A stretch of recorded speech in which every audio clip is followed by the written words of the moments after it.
बिस्मिल्लाहिर्रहमानिर्रहीम। अस्सलाम वालेकुम नाजरीन, सवेरा न्यूज़ स्पेशल के साथ मैं हूं जहां ज़ेब अज़ीज़। इस वक्त हम मौजूद हैं कौमी असम्बली के हलका 110 में। नाजरीन, अगर इस हलके की बात की जाए तो ये ज़िला जंग की तहसील शोरकोट का ये हलका है। यहाँ पर अगर देखा जाए तो 1970 से लेकर 2022 तक मुख्तलिफ़ ख़ानदान जो हैं वो बरसरे इक़्तिदार रहे हैं, जिसमें अगर बात करें साहबज़ादा ग्रुप की, इसके अलावा चौधरी फैमिली, काठिया फैमिली, जंजियाना फैमिली, इन तमाम लोगों ने इक़्तिदार के मज़े तो लूटे, लेकिन इस हलके की हालत जो है वो ना सुधर सकी। अगर हम इंफ्रास्ट्रक्चर की बात करें तो आप मुल्तान से जंग के इलाके में दाखिल हों, आप टोबा टेक सिंह से जंग के इलाके में दाखिल हों, आप फैसलाबाद से जंग के इलाके में दाखिल हों, आप लिया से जंग के इलाके में दाखिल हों, तो जैसे ही आपकी गाड़ी जंग के इलाके में दाखिल हो तो आपको पता चल जाता है कि हम जंग में दाखिल हो चुके हैं, क्योंकि इसका इंफ्रास्ट्रक्चर इतना बुरा है, इसका सड़कों का निज़ाम इतना बुरा है। इसके अलावा अगर जंग के रिहायशी मंसूबों की बात की जाए तो यहाँ पर जितने भी रिहायशी मंसूबे हैं, जितनी भी रिहायशी कॉलोनियाँ बनाई गई हैं, उसका कोई चेक एंड बैलेंस नहीं किया गया और यहाँ पर सेवरेज और बिजली के और बहुत सारे मसाइल मौजूद रहे। इसके अलावा इस हलके की अगर फ्रूट और सब्ज़ी मंडियों की बात की जाए, इनके रेट्स की बात की जाए तो इनके रेट्स बाकी तमाम ज़िलों के रेट से ज़्यादा देखने में आते हैं। तो इन तमाम चीज़ों को अगर देखा जाए तो इन हुक्मरानों की कारकर्दगी पर सवालिया निशान है। तो इसी हवाले से हमारे साथ आरिफ खान सियाल ग्रुप के खान जवाद अली खान सियाल साहब आज मौजूद होंगे। आज हम उनसे हलके की और जनरल सियासत के हवाले से गुफ्तगू करने की कोशिश करेंगे और इसके अलावा साहिबजादा नज़ीर सुल्तान साहब की वफ़ात के बाद हलके में जो सूरत हाल है, जो सियासी सूरत हाल है, उस पर भी बात करेंगे। तो आइए प्रोग्राम का बकायदा। सबसे पहले हम वेलकम करते हैं आपको इस चैनल में। तो सबसे पहले आप ये बताएं कि साहिबजादा नज़ीर सुल्तान साहब की वफ़ात के बाद हलके की जो सियासी सूरत हाल है वो किस तरह तब्दील हो रही है, इस पर कुछ रोशनी डालिए। बिस्मिल्लाहिर्रहमानिर्रहीम। इय्याका नअबुदु व इय्याका नस्तईन। बहुत बहुत शुक्रिया जनाब। मैं गुजारिश ये करूँगा कि साहबजादा साहब मरहूम के उनके जाने के बाद 52 ईयर्स उन्होंने सियासत में रहे हैं। वो 70 से लेके 70 से लेके और अब 2022 तक।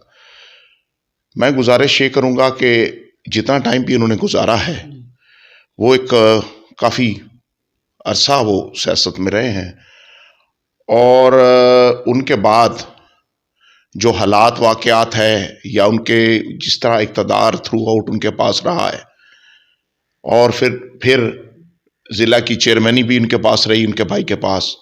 तो मैं गुजारिश करूँगा, जैसे आपने बताया है, जंग के हालात तो बिल्कुल इसी तरह हैं। बाकी जिस तरीके से भी इक़्तिदार में जो लोग रहे हैं, उनका जिस तरीके से उनको चलना चाहिए था और जिस तरीके से जंग की बेहतरी करनी चाहिए थी, वो जंग की नहीं हुई। और उसमें मैं समझता हूँ कि इसमें जितने भी पॉलिटिशियंस हैं और सियासतदान हैं जो आइंदा भी इलेक्शन में आना चाहते हैं और पहले भी रहे हैं, कम से कम अगर वो ये चीज़ों पे वो ख्याल करते और इन पे उनकी तवज्जो होती कि हमने इलाके की बेहतरी के लिए लोगों के मसाइल हल करने हैं, उनको देखना है, उनको प्रॉब्लम क्या है और क्या चीज़ें हैं जो लोगों के लिए वो बेहतर कर सकते हैं। और आई एम सॉरी टू से कि इस तरफ तवज्जो दी ही नहीं गई और लोगों के मसाइल के ऊपर तवज्जो नहीं रही। तवज्जो कहाँ रही है? तवज्जो रही है करप्शन पर, 2 नंबरी पर। हम किस तरह अपने आप को बेहतरी की तरफ ले जा सकते हैं। अपने आप को तो वो बेहतर करते रहे सियासतदान, अपनी बेहतरी के बारे में सोचते रहे, मगर उन्होंने अवाम के लिए, इलाके के लिए, इनकी बेहतरी के लिए नहीं सोचा। देखें जी, हमें जो मेरा इस बार मैं कैंडिडेट हूं हल्का NA 110 से, शोरकोट और आमदपुर सियाल की ये सीट है। तो मैं गुजारिश ये करूंगा, एक तो मेरे नाना जो है वो मुल्क बनाने वाले हैं, हमने पाकिस्तान बनाया, कायदे आज़म के साथ वो मिलके उन्होंने काम किया, और वो हमें वो तकलीफ होती है, हमें दुख होता है कि जिस मकसद के लिए हमारे बुजुर्गों ने मेहनत की, और फिर मैं खुद भी 97 में मैं MP रहा, तो मैंने गुजारिश मैं ये करूं कि हमें ये दुख होता है कि अगर हमने इसी तरीके से अपने ज़िले को इस तरीके से चलाना है, अपने इलाकों को इसी तरीके से जो जाना है, तो जो हालात इस वक्त हैं, और मैं देख रहा हूं, मैं लोगों में जाता हूं, क्योंकि उनके और लोग इस वक्त बहुत ही वो तंग हैं, और महंगाई बहुत बढ़ गई है, हालात ठीक नहीं हैं, करप्शन अरूज पर है। किसी भी आप किसी भी महकमे में चले जाएं तो करप्शन आप देखेंगे तो हैरान हो जाएंगे। जो मर्जी हो जाए, तो आप जब तक उनको मुतमईन नहीं करेंगे आपके काम नहीं होंगे। तो ये कसूर मैं पहले भी मैं ये गुजारिश करता रहा हूं, अभी भी यही कहूंगा कि ये कसूर MP MNAs का होता है। MP MNAs अगर आपके ठीक हैं तो आपके जो अदारे हैं, आपके जो या डिपार्टमेंट्स हैं, आपके जो डिपार्टमेंट्स भी हैं वो ठीक हो जाएंगे। और अगर MP MNA उनके साथ मिल जाएंगे और उनको करप्शन करने में तकवीयत देंगे, उनकी हौसला अफजाई करेंगे, तो इससे ये होगा कि वो चीजें बजाय ठीक होने के और गलत हो जाएंगी। तो इसलिए मौजूदा भी इमरान खान अपने आप को वो ऑनेस्ट लीडर कहते हैं, और वो कहते हैं कि जनाब करप्शन के मैं खिलाफ हूं, और उनका ख्याल है कि इस तरीके से जो है कि और करप्शन के खिलाफ हूं, और मैं ऐसे लोगों के खिलाफ हूं जो चोर डाकू लुटेरे हैं। तो कम से कम उनको ये चाहिए कि कम से कम अपने नीचे भी देखें कि जो इलाके में लोग हैं उनकी पार्टी के लोग हैं, और उनकी पार्टी जहां जहां भी है वो वही काम कर रही है जो वो नहीं चाहते। इमरान खान जिन चीजों पे बोलते हैं, जो बात करते हैं, तो भाई चोर डाकू लुटेरे तो आपने अपने साथ मिलाए हुए हैं। वो सब आपकी पार्टी जो है वो करप्शन भी कर रही है, चोरी भी कर रही है, डाके भी डाल रही है, सब काम वही कर रही है, और आप फिर कहते हैं कि मैं इन लोगों के खिलाफ हूं। आप पहले अपने पार्टी को सही करें, लोगों को सही करें, और ऐसे लोगों को लाएं, ऐसे लोगों को टिकट दें जो सही मानों में पब्लिक की, आवाम की खिदमत कर सकें, बेहतरी सोच सकें। ये तो वही लोग हैं जो पहले भी इन्होंने 50-50 साल 52 ईयर्स इनकी इख्तिदार साहबजादों का रहा। ये वही लोग हैं, इन्होंने तो कुछ भी नहीं किया, और आइंदा भी ये सिर्फ अपने मफादात के लिए काम करेंगे, लोगों के लिए तो इन्होंने कुछ नहीं करना। मेरी गुजारिश ये है कि आप इनकी बेहतरी अगर लाना चाहते हैं तो अपनी पार्टी को सही करें, अपने लोगों को सही करें। और बाकी जो मैं गुजारिश करूं,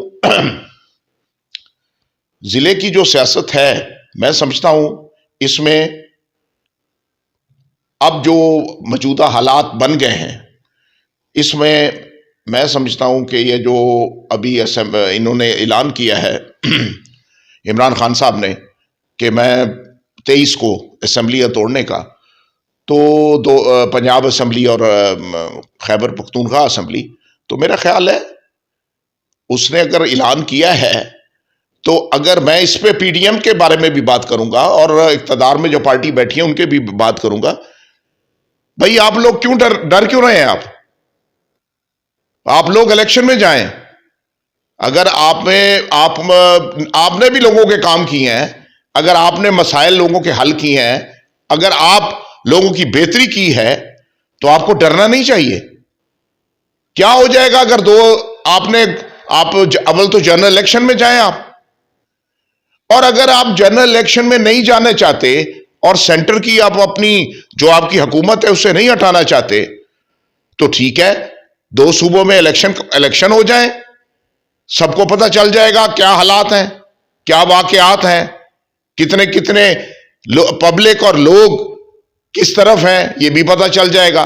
और जो कैंडिडेट साहबान हैं वो अब घबराएं नहीं, अव्वल तो इकट्ठा इलेक्शन कराएं, जनरल इलेक्शन कराएं, जिस किस्म के हालात हैं हमारे। अगर जनरल इलेक्शन में नहीं जाते तो ये बाद में इलेक्शन करा लें, ये भी देख लें। ये एक नया तजर्बा जो आप करना चाहते हैं वो करके देख लें कि 2 प्रोविंशियल असेंबलीज के जो इलेक्शन है, सूबाई इलेक्शन, वो 90 डेज में होने हैं, तो वो उनको 90 डेज में अब आइन और कानून के मुताबिक होने दें। और जो बाद में ये अगर करना चाहते हैं अपनी मुद्दत पूरी, बेशक करें। उसके बाद ये सेंटर का, ये कौमी असेंबली का इलेक्शन जो कराना चाहते हैं तो उसमें कराएं। इनको इसका भी, यहां का भी पता चल जाएगा, और वहां जब सेंटर का इलेक्शन कराएंगे वहां भी पता चल जाएगा। मेरे ख्याल में देखें जी, जब हमने अवाम में जाना है, अवाम के वोटों से ही आना है जिसने आना है, तो ओपन डरने की, इसमें घबराने की कोई बात नहीं है।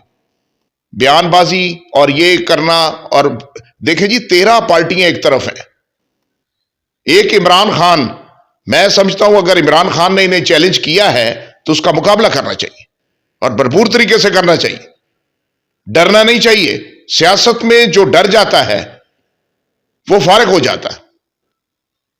तो उसने एक डिसीजन लिया है तो आप उसको वेलकम करें, उसके सामने आए, इलेक्शन में जाएं। लोगों के अगर इतने ही काम मसाइल आपने हल किए हुए हैं, आखिर यहां पहले सियासत सब करते रहे हैं, और भी खानदान है जो पॉलिटिक्स में आ गए हैं, नए लोग भी काफी आए हैं, तो हम तो फिर घबराने की तो बात नहीं है। अगर उन्होंने हर चीज की हुई है, अपना होमवर्क किया हुआ है, तो सामने आए और इलेक्शन लड़े। जी, आपने प्रीवियस इंटरव्यू में ये बात की थी कि आपका यहाँ पर जो मुकाबला है वो बेसिकली साहबजादा ग्रुप के साथ है, लेकिन अभी जो नज़ीर सुल्तान साहब की वफ़ात के बाद सियासी हालात जो हैं वो बदल गए हैं, तो अभी आपकी सियासी हिकमत अमली क्या होगी? देखिए जी, मैं गुजारिश करूं अब जो हालात हैं साहबजादा साहब की वफ़ात के बाद, तो मैं गुजारिश करूं, उन्होंने आखिर एक काफ़ी पीरियड उन्होंने गुजारा है, तो ये एकदम काफ़ी तब्दीली है। जो उनके यहाँ बेटे हैं या उनके भतीजे हैं, साहबजादा महबूब सुल्तान साहब हैं, और या अमीर सुल्तान साहब, बल्कि ज़िला सारा वो उन्हीं के पास रहा है, तो मैं गुजारिश करूं उसका बहुत फ़र्क पड़ेगा। साहबजादा नज़ीर सुल्तान के बाद बहुत फ़र्क उन्हें पड़ेगा। आखिर वो मजे हुआ सियासतदान थे, उन्हें पता था हालात वाक़यात किस तरह चलाने हैं, क्या करना है, मगर इनको ये अभी इतने मैच्योर नहीं है। MNA MPA बन जाने से बंदा मैच्योर नहीं हो जाता, तजर्बे की ज़रूरत होती है, हर चीज़ में एक टाइम लगता है, तो उनको इतनी मैच्योरिटी नहीं है। और मैं समझता हूं उनके लिए काफ़ी मसाइल होंगे, क्योंकि उन्होंने जिस तरीके से वो काम किया है, ये हर चीज़ हर किसी को आया है, और वो बिल्कुल पब्लिक के रिएक्शन का शिकार है। लोग उनके अगेंस्ट हैं, उनको समझ आएगी जब वो इलेक्शन में मूव करेंगे। अभी तो वो MNA बन के बैठे हैं, अभी तो ऐसे हालात, जब इक्तदार में आदमी होता है तो और पोजीशन होती है, जब इक्तदार से हट जाता है तो उस वक्त हालात बिल्कुल चेंज हो जाते हैं, क्योंकि उन्हें ग्राउंड रियलिटी का नहीं पता कि अब ग्राउंड रियलिटी ये है कि जिस वक्त के लोग उनसे काफी तंग हैं, लोगों के उन्होंने मसाइल हल नहीं किए, उन्होंने अपने आप को तरजीह दी है और अपने मसाइल और अपने वसाइल ये ठीक किए हैं, मगर लोगों को प्रॉब्लम में लोग रहे हैं। लोग इस वक्त काफी प्रॉब्लम में है, ये उस वक्त उन्हें बिल्कुल पता चलेगा। और अब इलेक्शन में, इसलिए मैं कह रहा हूं कि आप जनरल इलेक्शन में जाएं और इनका मुकाबला करें, क्योंकि हमारा मुकाबला जो है ना वो साहबजादों के साथ ही है, क्योंकि शुरू से हम करते रहे हैं, मेरे बुजुर्ग भी इनका मुकाबला करते रहे हैं, मैं भी इन्हीं का मुकाबला करूंगा। तो इनके जो हालात हैं वो अब ठीक नहीं है और इनको नजर आ जाएगा। ये जो सिर्फ इमरान खान फैक्टर के पीछे छुप के इलेक्शन लड़ना चाहते हैं, ये आज इमरान खान फैक्टर को छोड़ दें तो आपको इनका रिजल्ट पता चल जाएगा कि इनके हालात क्या है। ये उनकी उसकी वजह से कि भाई आज इमरान खान जो इलेक्शन करा रहा है वो फैक्टर मौजूद है तो उसमें हम निकल जाएंगे, मगर इनको ये उसमें भी नहीं निकल सकेंगे क्योंकि इन्होंने खुद कुछ नहीं किया। इमरान खान कहां तक इन्हें लेके चलेगा? इमरान खान इन्हें कहां तक लेके जा सकता है? नहीं जा सकता। तो ये मैं समझता हूं कि अगर ये अब जो हालात हैं साहबजादा नजीर सुल्तान की वफात के बाद इनको नहीं अंदाजा कि ये हालात बहुत संगीन हो चुके हैं, हालात गलत हो चुके हैं। लोग इन्होंने अब 10 साल लगातार इनका इक़्तिदार में रहा है। पहले इनके वालिद रहे लगातार, अभी 10 साल लगातार, और अब ये 5 साल रहे हैं, 4 इक़्तिदार में अभी तक हैं। तो मैं गुजारिश करूं, इनको अंदाजा हो जाएगा और इनको पता चल जाएगा, और इन्होंने इस पीरियड में जो हालात क्रिएट किए हैं वो इन्होंने पब्लिक के लिए कुछ नहीं किया, जो किया अपने लिए किया। इसके अलावा ये भी बताएं कि मुख्तलिफ नए लोग भी जो है वो सियासत में उनकी एंट्री हुई है लेकिन वो फिर कामयाब नहीं हो सके। इसमें आप क्या समझते हैं कि अवाम को अपना माइंड सेटअप चेंज करना पड़ेगा? जो लोग कारकर्दगी नहीं दिखा रहे उनको यकसर रिजेक्ट कर देना चाहिए, क्योंकि अगर वो एक बार रिजेक्ट होते भी हैं तो दूसरे टेन्योर में फिर दोबारा से वो इक़्तिदार में आ जाते हैं। तो इस हवाले से आप अवाम को क्या पैगाम देना चाहेंगे? मैं ये गुजारिश करूँगा कि जो साहबान इलेक्शनों में आपने जो कहा है वो बिल्कुल ठीक कहा है कि जो लोग पहले इनके सामने आते भी रहे हैं, और देखें जी, मैं गुजारिश करूं जो मेरे दोबारा से मैं जो एनए की सीट पे आया हूं और कोशिश कर रहा हूं, देखें सर, ये इंसान का काम है कोशिश करना। मैं कोशिश कर रहा हूं, बाकी हर चीज़ मेरे मालिक के हाथ में है। निज़ाम मेरा मालिक चला रहा है, अल्लाह जिसको इज्जत देगा वो बन जाएगा। तो गुजारिश ये है, जो लोग पहले आपने कहा ना जी करते रहे हैं और वो कामयाब नहीं हुए, यही वजह है कि वो लोग बहुत इनके साथ कंपटीशन में नहीं थे। ये चाहते थे, इनका ख्याल था कि वैसे ही लोग जो पहले इनके साथ मुकाबला करते रहे हैं और कामयाब नहीं हो, और अभी भी मैं आपको बताऊं, अगर वो लोगों को ख्वाहिश है ना कि इलेक्शन में वो इनके साथ लड़के और इनके साथ इलेक्शन में हिस्सा लेके और कामयाबी हासिल कर लेंगे, वो और भी बुरी पोजीशन में चले जाएंगे, क्योंकि उनके भी यही हालात हैं कि वो कुछ नहीं कर पाए। उनको लोग जान चुके हैं और उनमें 2-2, 3-3 दफा उन्हें भी देख चुके हैं। अब उनमें 2-2 दफा इलेक्शन वो हार चुके हैं इनसे। ये ट्वाइस, ये जो 10 साल मैं बात बता रहा हूं कि पहले साहबजादा नजीर सुल्तान से वो हारे, फिर साहबजादा मीर सुल्तान जो अभी एमएनए है इनसे हारे। तो वो तो रेस में भी नहीं है इस वक्त, और अगर वो आएंगे तो उन्होंने सिर्फ वो नुकसान करेंगे, और उन्होंने वो इनको तकवीयत देते हैं। बल्कि वो जो सियासतदान है वो तो इनको तकवीयत दे रहे थे। ये तो आराम से उनको पता था कि इनका मुकाबला ही कोई नहीं फिर, और अगर वो फिर अभी भी वही लोग आते तो मेरे ख्याल में वो इनको फेस भी नहीं कर सकते थे, इनका मुकाबला ही नहीं कर सकते। मेरे आने का जो मकसद है, क्योंकि हमें यह तकलीफ होती है जी, हमारे नाना ने, मेरे बुजुर्गों ने यह मुल्क बनाया और करप्शन के खिलाफ थे मेरे नाना। मैं खुद भी मेंबर रहा, मैं भी करप्शन के खिलाफ। हमने सियासत को इबादत समझ के किया, हमने सियासत को कारोबार नहीं बनाया। और ये जो आपने क्वेश्चन मेरे से किया था कि जो लोग अब कामयाब नहीं हुए, जो पिछले दिनों में रहे इनके साथ, पिछले इलेक्शनों में रहे हैं, तो वो भी इस किस्म के कारोबारी लोग थे सारे। उन्होंने भी सियासत को कारोबार बनाया हुआ था। तो जो लोग भी सियासत को कारोबार बनाते हैं और उनका ख्याल होता है कि हम सियासत में आके अपने आप को ठीक करेंगे, अपने आप को बेहतर करेंगे, पब्लिक के लिए बेहतरी नहीं सोचेंगे, तो वो ही लोग ऐसे होते हैं, वो फिर नुकसान में रहते हैं और वो फिर कंपीट भी नहीं कर सकते। ये अमर वाक्य है। और पंजाबी की एक बात मैं बीच में करूंगा कि वो कहते हैं ना जी, पंजाबी में हमारा जो सराइकी इलाका है, भाई तुसा सियासत क्यों आए हो, के करन आए हो, वो अगवादन जी असा अपने डेंट कट्टन आए हैं, वो अपने आप को ठीक करने आते हैं। तो देखें जी, अगर अप्रोच ये होगी, अगर सियासत को आप इबादत समझ के करेंगे, इसको कारोबार नहीं बनाएंगे, तो कोई भी आदमी जो भी सियासत में जाएगा वो जो पब्लिक की बेहतरी के लिए जाएगा, और अपनी बेहतरी उनको नहीं करनी चाहिए, लोगों के लिए बेहतर करें, लोगों के मसाइल हल करें, लोगों की खुशहाली के लिए काम करें। और जो आज हालात हैं, आई एम सॉरी टू से, इन्होंने कुछ भी नहीं किया।